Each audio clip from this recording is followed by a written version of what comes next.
জয় রাম, জয় গুরু। নমস্কার। গল্প কথায় রাম ঠাকুর চ্যানেলে সব বন্ধুদের স্বাগতম।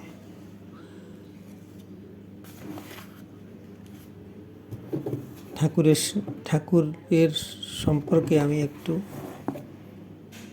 ঘটনার কথা বলছি। এক সময় ঢাকাতে কয়েকজন নাম প্রার্থী ছিলেন। তারা সমূহনী এসে নাম নেবেন।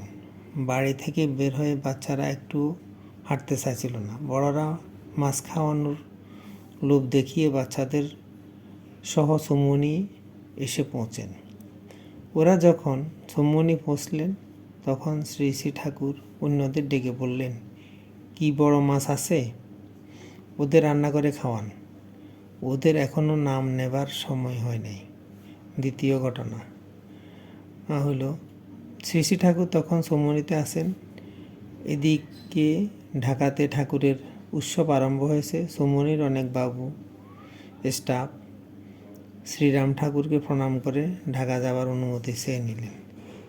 তারা যথারীতি ঢাকাতে উৎসবে চলে গেলেন। উৎসব সমাপনান্তে সকলে সমূহনীতে ফিরে এলেন। উৎসব থেকে ফিরে এসে তারা ঠাকুর প্রণাম করতে গেলেন এবং সকলে বললেন, খুব আনন্দ হয়েছে। ঠাকুর বললেন, সব ছাই হয়ে গেছে। সকলে তখন অবাক। কোনো উত্তর নিজেদের মধ্যে না পেয়ে ঠাকুরের শরণাগত হলেন সবাই। এরূপ হবার কারণ শ্রী শ্রী ঠাকুরকে জিজ্ঞাসা করলে ঠাকুর বললেন, একটা ষাঁড় দাঁড়াইয়াছিল, আপনারা ওটাকে বাঁশ দিয়া পিটাইয়াছিলেন, তিনি কি অন্যায় করেছিলেন? সকলের ভুল ভাঙল। ওই ষাঁড়ের মধ্যে ঠাকুর কি প্রত্যক্ষ করেছিলেন সে জানেন কেবল ঠাকুর। সর্বজীবে ঈশ্বর রয়েছেন, তাই বিনা কারণে কোনো প্রাণীকে আঘাত দেওয়া ঠিক নয়।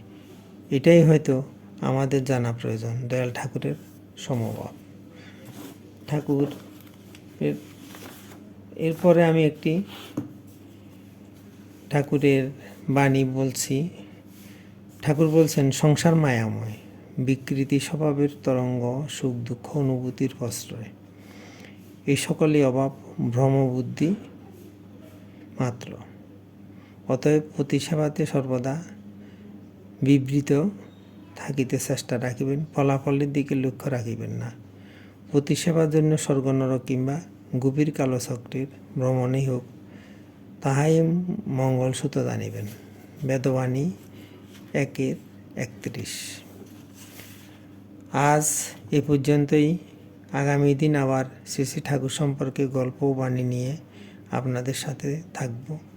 বন্ধুরা, চ্যানেলটি যদি আপনাদের ভালো লেগে থাকে তাহলে বেশি বেশি করে সাবস্ক্রাইব করবেন, লাইক, শেয়ার, কমেন্ট করবেন।